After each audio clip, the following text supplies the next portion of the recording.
আসসালামু আলাইকুম আমার ফ্যান ফলোয়ার ভাই বন্ধুগণ। আমাদের বাংলাদেশে ধান অনেক সুন্দর হয়েছে, ধান পেকেছে। আমাদের কৃষক ভাইরা ধান কাটবে কিছুদিন পর। ধান কাটলে আমরা এই ধানের ভাত খাবো। আর ঢাকা শহরের বড় লোক ভাইদেরকে বলছি, আপনারা তো কামলা খ্যাত খামার দেশ গ্রামের ভাই বোনদেরকে মানে দামে দেবার চান না। কৃষকেরা যদি ধান উৎপাদন না করতো ওনারা খাইতেন কি?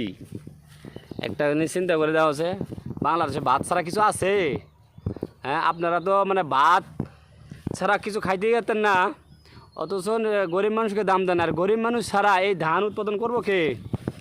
আমাদের বাংলাদেশে কত সুন্দর ধান হয়েছে, হ্যাঁ, কৃষককে দামই দিবার চায় না। মানে নিজেকে যে কী মনে করে তারা। আমাদের দেশে কত সুন্দর ধান হয়েছে দেখেন। এই ধান কাটবো, সিদ্ধ করব, হ্যাঁ, তারপরে আমরা এই ধান দিয়ে চাউল হলে পরে ভাত খাবো।